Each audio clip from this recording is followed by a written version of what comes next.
A bit, please. Thank you very much, Eric. It is very, very sad that we're here in the city that's really the birthplace of our democracy. And this is among one of the most anti-democratic things I've ever seen or encountered. And it's not just here in Philadelphia. This is going on all over the country. We have filed a lawsuit. The lawsuit actually required that when these mail-in ballots that you know are highly suspicious anyway, this form of balloting has always been considered the most prone to fraud. That's according to the New York Times when it didn't apply to candidate President Trump. Well, we were supposed to be allowed by law to observe the counting of the ballots. Now, observe means, to any intelligent person, being able to look at it. The way it's interpreted by the Democrat crooked machine of Philadelphia is that the observers can be 20 or 30 feet away, never able to see the ballot itself, never able to see if it was properly postmarked, properly addressed, properly signed on the outside.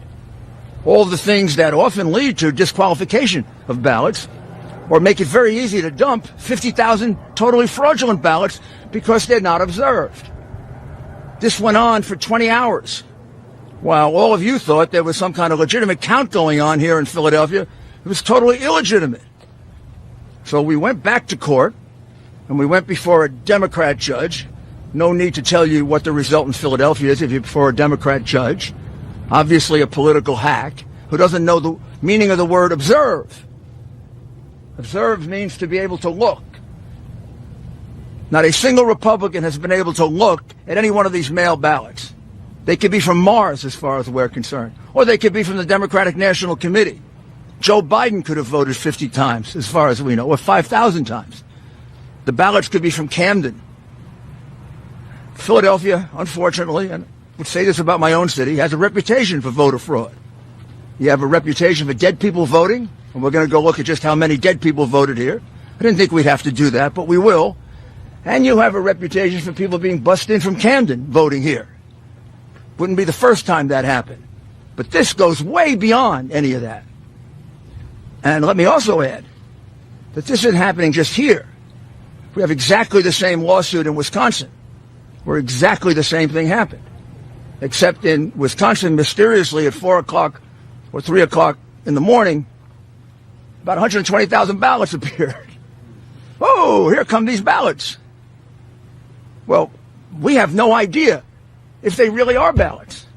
We have no idea if they're signed, if they're postmarked properly, if it isn't just the same person who submitted 100,000 ballots, and they all got counted. This is the way they intend to win. Now I'm informed by former Congressman Sweeney, who's been going around the country and collecting this information, that similar situation in Arizona, similar situation in Nevada, and a similar situation, what am I missing, John? Where are you? In Michigan, in Detroit, Michigan. Again, let me be specific what it is. This whole new thing that never happened before in our country, these mail-in ballots, which has been a cause of real concern for everyone because they can easily be fraudulent. Well, one of the things that the law attaches to that is the right for both parties to observe the ballot, the way we do with absentee ballots.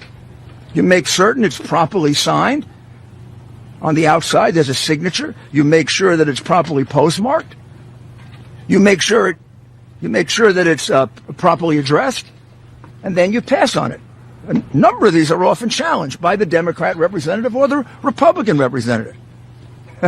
We never got a chance to look at a single one of them.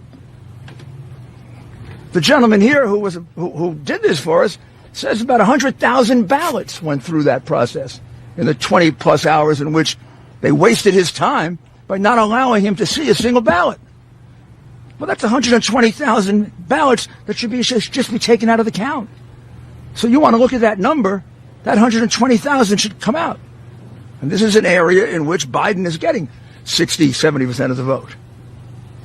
I don't know if this is going on any other place, but it is going on in with enough frequency. In Wisconsin, we've brought suit, and now we'll have to look into 3 other places. What it says to me is this is a concerted effort of the crooks that run the Democrat Party. And you know these big city machines are crooked. You know that. 20 years, 30 years, 40 years, 50 years, 100 years of one-party rule leads to corruption of all kinds. Voter fraud is one of the biggest because that's how you keep your power. But we're not going to let them get away with it. They're not going to steal this election. This election gets decided by the people. These people, the elite, they don't care about the people. The people are the deplorables, the chumps.